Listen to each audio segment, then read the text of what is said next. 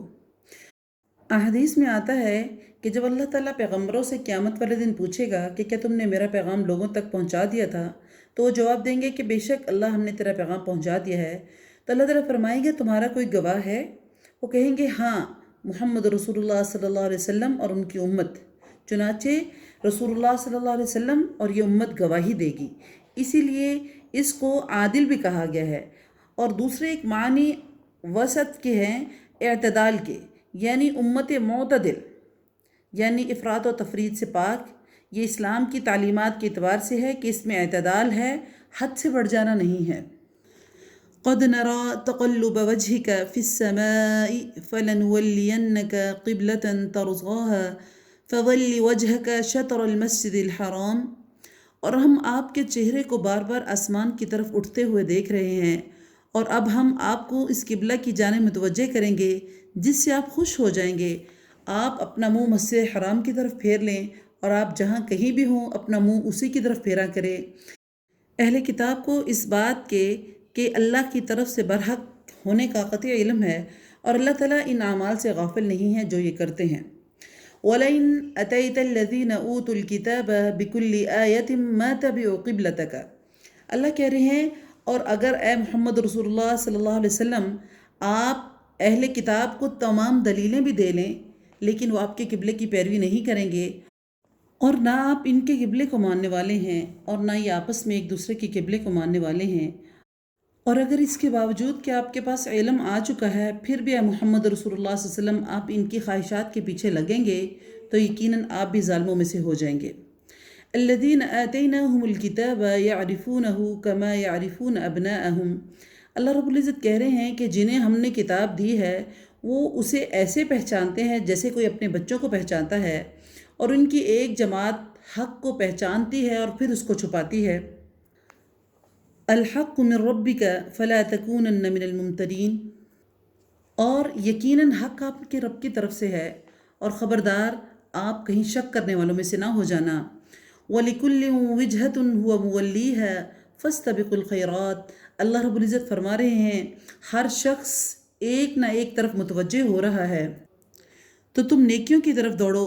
جہاں کہیں بھی تم ہوگے اللہ تعالیٰ تمہیں لے آئے گا، اللہ تعالیٰ ہر چیز کے اوپر قادر ہے۔ وَمِنْ حَيْثُ خَرَجْتَ فَوَلِّ وَجْهَكَ شَطْرَ الْمَسْجِدِ الْحَرَامِ، اور اے محمد رسول اللہ صلی اللہ علیہ وسلم آپ جہاں سے نکلیں اپنا منہ نماز کے لیے مسجد حرام کی طرف کر لیا کریں، یہی حق ہے آپ کے رب کی طرف سے، اور جو کچھ تم کر رہے ہو اللہ اس سے بے خبر نہیں ہے۔ وَمِنْ حَيْثُ خَرَجْتَ فَوَلِّ وَجْهَكَ شَطْرَ الْمَسْجِدِ الْحَرَامِ، اور آپ جس جگہ سے بھی آپ نکلیں اپنا منہ مسجد حرام کی طرف پھیر لیں، اور جہاں کہیں تم ہو اپنے چہرے کو اسی کی طرف کیا کرو تاکہ لوگوں پر کوئی حجت باقی نہ رہے سوائے ان لوگوں کے جنہوں نے ان میں سے ظلم کیا۔ تم ان سے نہ ڈرو، مجھ سے ڈرو تاکہ میں اپنی نعمت کو تم پر پورا کروں، اور اس لیے بھی کہ تم راہ راست پر آ جاؤ۔ اب یہاں قبلہ کی طرف منہ کرنے کا حکم 3 بار دہرایا گیا ہے۔ یہ تاکید اس کی اہمیت واضح کرنے کے لیے اور یہ بتانے کے لیے کہ اللہ کا حکم جو ہے وہ لوگوں کے دلوں میں راسخ ہو جائے، کوئی ان میں علت باقی نہ رہے۔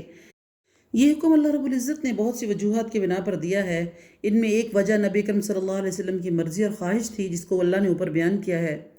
دوسری، اللہ رب العزت نے ہر دین اور صاحب دعوت کے لیے ایک مستقل مرکز کا وجود بنایا ہے اور پھر دوبارہ اس کو دہرایا ہے۔ اور تیسری چیز، مخالفین کے اعتراضات کا اللہ رب العزت نے ازالہ کیا ہے کہ جو عابد چاہے گا وہی لوگوں کی مرضی ہونی چاہیے، نہ کہ لوگوں کی ذاتی خواہشات۔ کما ارسلنا فیکم رسولا منکم یتلو علیکم آیاتنا ویزکیکم ویعلمکم الکتاب والحکمہ وَيُعَلِّمُكُم مَّا لَمْ تَكُونُوا تَعْلَمُونَ۔ جس طرح ہم نے تمہیں میں سے رسول بھیجا جو ہماری آیتیں تمہارے سامنے تلاوت کرتا ہے، تمہیں پاک کرتا ہے، تمہیں کتاب اور حکمت سکھاتا ہے اور ان چیزوں کا علم سکھاتا ہے جن سے تم بے علم تھے۔ کما کا تعلق ما قبل کلام سے ہے، یعنی اتمام نعمت اور توفیق ہدایت تمہیں اسی طرح ملی ہے جس طرح اس سے پہلے تمہارے اندر تمہیں میں سے ایک رسول بھیجا جو تمہارا تزکیہ کرتا تھا، تمہیں کتاب و حکمت کی تعلیم دیتا تھا اور تمہیں ان چیزوں کا علم دیتا تھا جس کا تمہیں علم پہلے نہیں تھا۔ فَاذْكُرُونِي أَذْكُرُكُمْ وَاشْكُرُوا لِي وَلَا تَكْفُرُونَ۔ اسی لیے تم میرا ذکر کرو، میں تمہیں یاد کروں گا، میری شکر گزاری کرو اور ناشکری نہ کرو۔ اللہ رب العزت یہاں پر نعمتوں کے شکر کے بارے میں کہہ رہے ہیں کہ ان نعمتوں پر تم میرا شکر ادا کرو، میرا ذکر کرو، کفران نعمت نہ کرو۔ ذکر کا مطلب ہے ہر وقت اللہ کو یاد کرنا، یعنی اس کی تسبیح، تحلیل، تکبیر بلند کرنا۔ شکر کا مطلب ہے اللہ کی دی ہوئی قوتوں، توانائیوں کو اس کی اطاعت میں صرف کرنا۔ اللہ تعالیٰ نے جو انسان کو قوتیں دی ہیں اس کو اللہ کی نافرمانی میں خرچ نہ کرنا، یہ اللہ تعالیٰ کی ناشکری ہے یا کفران نعمت ہے کہ اگر اللہ ہمیں دیتا ہے اور ہم اس کا شکر ادا نہیں کرتے، کیونکہ اللہ رب العزت نے فرمایا ہے لَإِن شَكَرْتُمْ لَأَزِيدَنَّكُمْ، اگر تم میرا شکر ادا کرو گے تو میں تمہیں اور زیادہ نوازوں گا، لیکن اگر تم ناشکری کرو گے تو یاد رکھو کہ اللہ کا عذاب بہت سخت ہے۔ یا ایھا الذین آمنوا استعینوا بالصبر والصلاة ان اللہ مع الصابرین۔ اے ایمان والو، صبر اور نماز کے ذریعے مدد چاہو، اللہ تعالیٰ صبر والوں کا ساتھ دیتا ہے۔ انسان کی 2 ہی حالتیں ہوتی ہیں، آرام یا تکلیف و پریشانی۔ نعمت میں شکر الہی کی تلقین اور تکلیف میں صبر اور اللہ کی استعانت کی تاکید۔ حدیث میں آتا ہے کہ مومن کا معاملہ بھی عجیب ہے، اسے خوشی پہنچتی ہے تو اللہ کا شکر کرتا ہے، تکلیف پہنچتی ہے تو صبر کرتا ہے، اور مومن کے لیے دونوں حالتیں ہی خیر کے لیے ہیں۔ یعنی کہ صبر کی 2 قسمیں ہیں، ایک اللہ تعالیٰ کی حرام کردہ، اللہ تعالیٰ کی معاصی کو ترک کرنا، اس سے بچنا، لذتوں کو قربان کرنا، عارضی فائدوں کے نقصان پر صبر کرنا۔ دوسرا ہے احکام الہیہ کو بجا لانے کے لیے جو مشقتیں اور تکلیفیں آئیں انہیں صبر اور ضبط کے ساتھ برداشت کرنا۔ بعض لوگوں نے اس کو اس سے تعبیر کیا کہ اللہ کی پسندیدہ باتوں پر عمل کرنا چاہیے، وہ نفس اور بدن پر چاہے کتنی ہی مشکل کیوں نہ ہو۔ اللہ کی ناپسندیدہ باتوں سے بچنا چاہیے، خواہشات اور لذات جو اس کو اپنی طرف کھینچتی ہیں چاہے جتنا بھی کھینچیں ان سے بچنا چاہیے۔ وَلَا تَقُولُوا لِمَنْ يُقْتَلُ فِي سَبِيلِ اللَّهِ أَمْوَاتٌ بَلْ أَحْيَاءٌ وَلَكِنْ لَا تَشْعُرُونَ۔ اور اللہ رب العزت فرما رہے ہیں کہ اللہ کی راہ میں شہیدوں کو مردہ نہ کہو، وہ زندہ ہیں لیکن تم سمجھتے نہیں۔ شہداء کو مردہ نہ کہنا ان کے اعزاز اور تکریم کے لیے ہے۔ یہ برزخ کی زندگی ہے جسے ہم سمجھنے سے قاصر ہیں۔ یہ اللہ ہر انسان کو اس کے مرتبے کے مطابق عطا کرتا ہے۔ اگر کوئی کافر ہے تو اس کی بھی برزخ میں ایک زندگی ہے، اگر مومن ہے تو اس کی بھی وہاں پر ایک زندگی ہے۔ شہید کی روح اور بعض روایت میں ہے کہ مومن کی روح بھی ایک پرندے کے جوف یعنی کہ سینہ میں جنت میں جہاں چاہتی ہے پھرتی ہے۔ سبحان اللہ۔ وَلَنَبْلُوَنَّكُمْ بِشَيْءٍ مِّنَ الْخَوْفِ وَالْجُوعِ وَنَقْصٍ مِّنَ الْأَمْوَالِ وَالْأَنفُسِ وَالثَّمَرَاتِ وَبَشِّرِ الصَّابِرِينَ، اور ہم کسی نہ کسی طرح تمہاری آزمائش ضرور کریں گے، دشمن کے ڈر سے، بھوک کے ڈر سے، مال اور جان اور پھلوں کی کمی کے ڈر سے، اور اللہ کہتے ہیں صبر کرنے والوں کو خوشخبری دے دیجئے۔ صبر کرنے والے لوگ کون ہیں؟ الذین اذا اصابتہم مصیبہ، وہ لوگ جنہیں کب کوئی مصیبت پہنچتی ہے تو قالوا انا للہ و انا الیہ راجعون، تو کہہ دیا کرتے ہیں کہ ہم تو اللہ ہی کی ملکیت ہیں اور ہمیں اللہ ہی کی طرف لوٹ کر جانا ہے۔ اولئک علیہم صلوات من ربہم ورحمہ واولئک هم المہتدون، اور ان پر ان کے رب کی نوازشیں ہیں، رحمتیں ہیں، اور یہی لوگ ہدایت یافتہ ہیں۔ آگے اللہ رب العزت صفا مروہ کا ذکر کر رہے ہیں، حج عمرہ کا ذکر کر رہے ہیں، اللہ کی نشانیوں کا ذکر کر رہے ہیں۔ اللہ رب العزت فرما رہے ہیں ان الصفا والمروة من شعائر الله فمن حج البيت او اعتمر فلا جناح عليه ان يطوف بهما ومن تطوع خيرا فإن الله شاكر عليم، کہ صفا اور مروہ اللہ کی نشانیوں میں سے نشانیاں ہیں، اس لیے بیت اللہ کا حج اور عمرہ کرنے والوں پر اس کا طواف کر لینے میں کوئی گناہ نہیں ہے، اور اپنی خوشی سے بھلائی کرنے والوں کا اللہ قدردان ہے اور اللہ انہیں خوب جاننے والا ہے۔ صفا اور مروہ کے درمیان سعی کرنا حج کا ایک رکن ہے، لیکن قرآن کے الفاظ کوئی گناہ نہیں سے بعض صحابہ کو یہ شبہ ہوا کہ شاید یہ ضروری نہیں ہے۔ حضرت عائشہ رضی اللہ تعالیٰ عنہ کے علم میں جب یہ بات آئی تو انہوں نے فرمایا اگر اس کا یہ مطلب ہوتا تو پھر اللہ رب العزت یوں فرماتا فلا جناح علیہ الا یطوف بہما، کہ اگر ان کا طواف نہ کرے تو کوئی گناہ نہیں ہے۔ پھر اس کی شان نزول بیان فرمایا کہ انصار قبول اسلام سے پہلے ایک بت جس کا نام کے اوپر تلبیہ کرتے تھے، منات بت کے نام پر تلبیہ کرتے تھے، جس کی وہ مسلسل پہاڑی پر عبادت کرتے تھے، اور پھر مکہ پہنچ کر ایسے لوگ صفا مروہ کے درمیان سعی کو گناہ سمجھتے تھے۔ مسلمان ہونے کے بعد انہوں نے رسول اللہ صلی اللہ علیہ وسلم سے پوچھا تو یہ آیت نازل ہوئی جس میں کہا گیا کہ صفا مروہ کے درمیان سعی کرنا گناہ نہیں ہے۔ اور بعض حضرات نے اس کا پس منظر اس طرح بیان کیا کہ جاہلیت میں مشرکوں نے صفا پہاڑی پر ایک بت اصاف جو ہے وہ اور دوسری پہاڑی مروہ پہاڑی کے اوپر نائلہ بت رکھا ہوا تھا، جنہیں وہ سعی کے دوران بوسہ دیتے تھے یا چھوتے تھے۔ جب لوگ مسلمان ہوئے تو ان کے ذہن میں آیا کہ صفا مروہ کے درمیان سعی تو شاید گناہ ہو، کیونکہ اسلام سے قبل 2 بتوں کی وجہ سے وہ سعی کرتے تھے۔ تو اللہ تعالیٰ نے اس آیت میں ان کے وہم کو دور کیا اور فرمایا یہ سعی ضروری ہے، جس کا آغاز صفا سے ہوتا ہے اور خاتمہ مروہ کے اوپر ہوتا ہے۔ ان الذین یکتمون ما انزلنا من البینات والہدى من بعد ما بینہ للناس فی الکتاب اولئک یلعنہم اللہ ویلعنہم اللاعنون، اور جو لوگ ہماری اتاری ہوئی دلیلوں اور ہدایت کو چھپاتے ہیں باوجود ہم اسے اپنی کتاب میں لوگوں کے لیے بیان کر چکے ہیں، ان لوگوں پر اللہ کی اور تمام لعنت کرنے والوں کی لعنت ہے۔ الا الذین تابوا واصلحوا وبینوا فاولئک اتوب علیہم وانا التواب الرحیم، مگر وہ لوگ جو توبہ کر لیں اور اصلاح کر لیں اور بیان کر دیں تو میں ان کی توبہ قبول کر لیتا ہوں، اور میں توبہ قبول کرنے والا اور رحم کرنے والا ہوں۔ پچھلی آیت میں اللہ رب العزت نے ان لوگوں کے بارے میں کہا ہے کہ وہ لوگ جو اللہ تعالیٰ کی اتاری دلیلوں یا ہدایت کو چھپا لیتے ہیں، تو اللہ رب العزت ان کے بارے میں کہہ رہے ہیں کہ اللہ کی کتاب جو اللہ نے نازل فرمائی اسے چھپانا اتنا بڑا جرم ہے کہ اللہ کے علاوہ دیگر لعنت کرنے والوں کی بھی ان کے اوپر لعنت ہوتی ہے۔ ان الذین کفروا وماتوا وهم کفار اولئک علیہم لعنت اللہ والملائکۃ والناس اجمعین، یقیناً وہ کفار جو اپنے کفر میں ہی مر جائیں ان پر اللہ کی، فرشتوں کی اور تمام لوگوں کی لعنت ہے۔ اس سے پتہ چلتا ہے کہ یہ علم جو ہے یقینی ہے کہ ان کا خاتمہ کفر کے اوپر ہوا، اس لیے ان کے اوپر لعنت جو ہے جائز ہے۔ اس کے علاوہ کسی بڑے سے بڑے گناہگار مسلمان پر لعنت کرنا جائز نہیں ہے، کیونکہ ممکن ہے مرنے سے پہلے اس نے توبہ کر لی ہو، یا اس کے دیگر اعمال جو ہیں، نیکیاں جو ہیں، اس کے گناہوں کے اوپر قلم پھیر دیں، جس کا علم ہمیں نہیں ہو سکتا۔ اس لیے البتہ ہم کسی کے لیے ایسا خود اپنی طرف سے لعنت کا لفظ بولنا جن کے کفر کے بارے میں ہمیں کلیئر نہیں ہے، ہمارے لیے جائز نہیں ہے کہ ہم ان کے اوپر لعنت کریں۔ خالدین فیہا لا يخفف عنهم العذاب ولا هم ينظرون، یہ اس میں ہمیشہ ہمیشہ رہیں گے اور نہ ہی ان سے عذاب ہلکا کیا جائے گا اور نہ ہی انہیں ڈھیل دی جائے گی۔ وَإِلَٰهُكُمْ إِلَٰهٌ وَاحِدٌ لَا إِلَٰهَ إِلَّا هُوَ الرَّحْمَٰنُ الرَّحِيمُ، اور تم سب کا معبود ایک ہی معبود ہے، اس کے سوا کوئی معبود برحق نہیں ہے، اور وہ بہت رحم کرنے والا اور بڑا مہربان ہے۔ إِنَّ فِي خَلْقِ السَّمَاوَاتِ وَالْأَرْضِ وَاخْتِلَافِ اللَّيْلِ وَالنَّهَارِ وَالْفُلْكِ الَّتِي تَجْرِي فِي الْبَحْرِ بِمَا يَنْفَعُ النَّاسَ وَمَا أَنزَلَ اللَّهُ مِنَ السَّمَاءِ مِن مَّاءٍ فَأَحْيَا بِهِ الْأَرْضَ بَعْدَ مَوْتِهَا وبث فيها من كل دابة وتصريف الرياح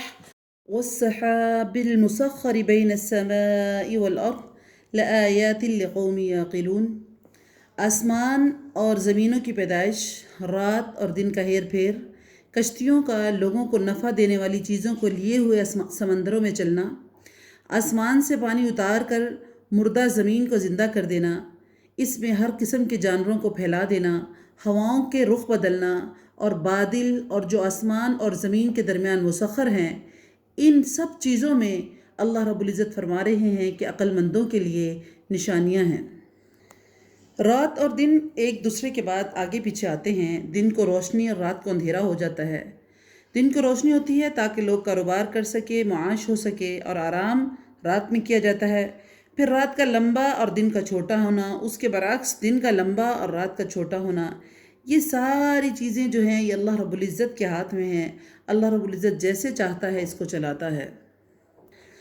وَمِنَ النَّاسِ مَن يَتَّخِذُ مِن دُونِ اللَّهِ أَندَادًا يُحِبُّونَهُمْ كَحُبِّ اللَّهِ وَالَّذِينَ آمَنُوا أَشَدُّ حُبًّا لِلَّهِ وَلَوْ يَرَى الَّذِينَ ظَلَمُوا إِذْ يَرَوْنَ الْعَذَابَ أَنَّ الْقُوَّةَ لِلَّهِ جَمِيعًا وَأَنَّ اللَّهَ شَدِيدُ الْعَذَابِ۔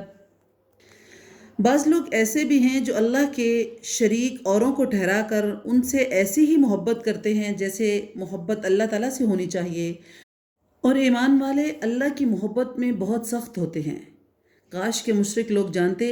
کہ جب کہ اللہ کے عذاب کو یہ دیکھ لیں گے کہ تمام طاقت اللہ ہی کو ہے اور اللہ سخت عذاب دینے والا ہے، تو اس وقت یہ سوچیں گے کہ کاش کہ یہ ہرگز شرک نہ کرتے۔ وَإِذْ تَبَرَّأَ الَّذِينَ اتُّبِعُوا مِنَ الَّذِينَ اتَّبَعُوا وَرَأَوُا الْعَذَابَ وَتَقَطَّعَتْ بِهِمُ الْأَسْبَابُ، اور جس وقت پیشوا لوگ اپنے تابع داروں سے بیزار ہو جائیں گے اور عذاب کو اپنی آنکھوں سے دیکھ لیں گے اور کل رشتے ناطے ٹوٹ جائیں گے۔ یہ اللہ رب العزت اس کیفیت کو بیان کر رہے ہیں کہ جس وقت وہ اللہ رب العزت کے سامنے حاضر ہوں گے اور وہ دیکھیں گے کہ آج صرف سچا رشتہ، سچا تعلق اللہ کا ہے اور اللہ کا عذاب بہت سخت ہے، تو اس وقت وہ سوچیں گے کہ کاش کہ وہ دنیا میں کسی سے تعلق نہ رکھتے۔ وہ دعائیں کریں گے کہ کاش کہ ہمیں ایک دفعہ زندگی میں دنیا میں دوبارہ لوٹا دیا جائے تاکہ ہم وہاں نیک عمل کر سکیں اور دوبارہ جنت کو حاصل کر سکیں، لیکن افسوس کہ اس وقت ان کا افسوس کرنا، ان کا پچھتانا ان کو کوئی فائدہ نہیں دے سکے گا۔ وقال الذين اتبعوا لو أن لنا كرة فنتبرأ منهم كما تبرأوا منا كذلك يريهم الله أعمالهم حسرات عليهم وما هم بخارجين من النار۔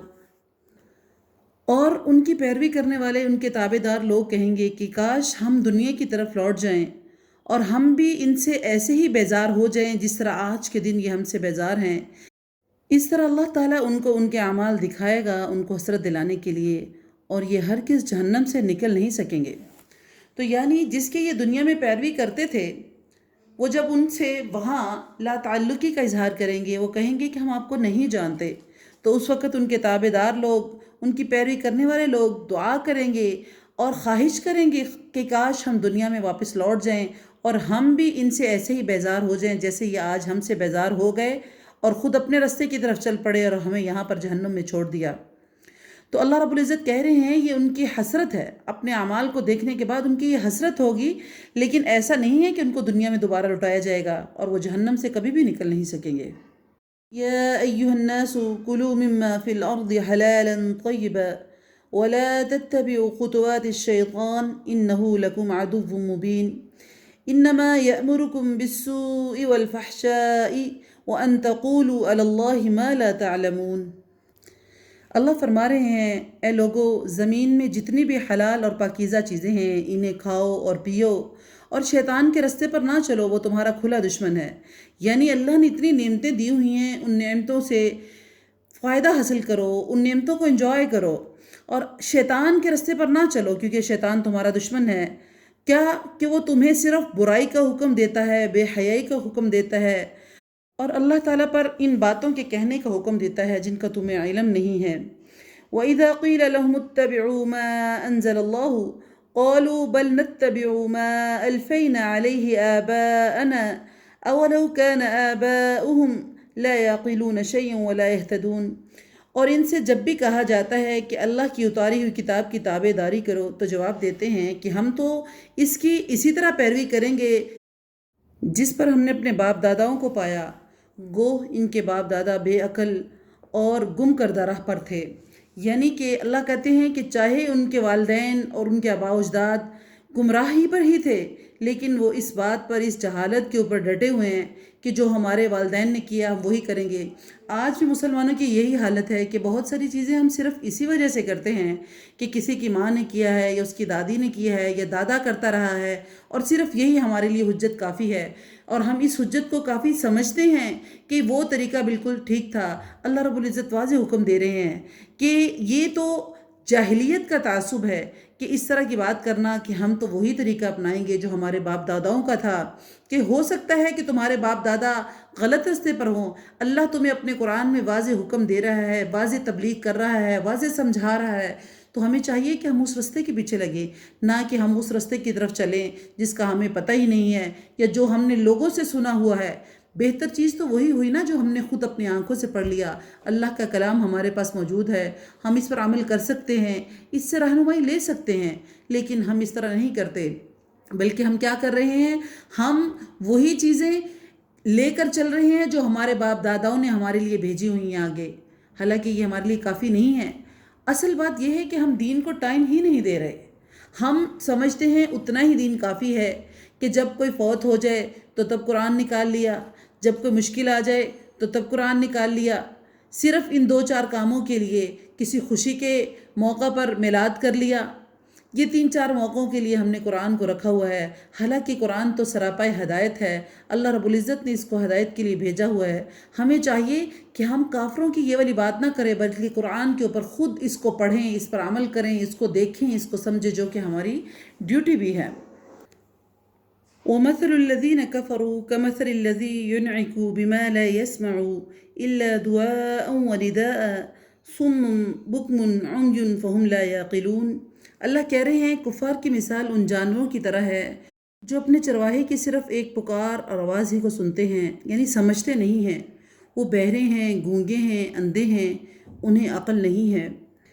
یا ایہا الذین آمنوا کلوا من طیبات ما رزقناکم واشکروا للہ ان کنتم ایاہ تعبدون۔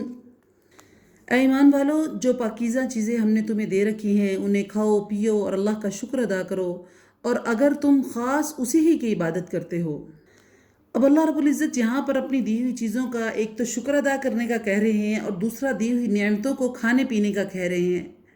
لیکن ساتھ ہی اللہ رب العزت اگلی آیت میں اس کو وضاحت کر رہے ہیں کہ اللہ نے تمام چیزوں کے کھانے کا تو حکم دیا ہے، لیکن کچھ چیزیں ایسی ہیں جو اللہ نے حرام قرار دے دی ہیں، جیسے کہ اللہ رب العزت اگلی آیت میں فرما رہے ہیں انما حرم علیکم المیتۃ والدم ولحم الخنزیر وما اہل به لغیر اللہ فمن اضطر غیر باغ ولا عاد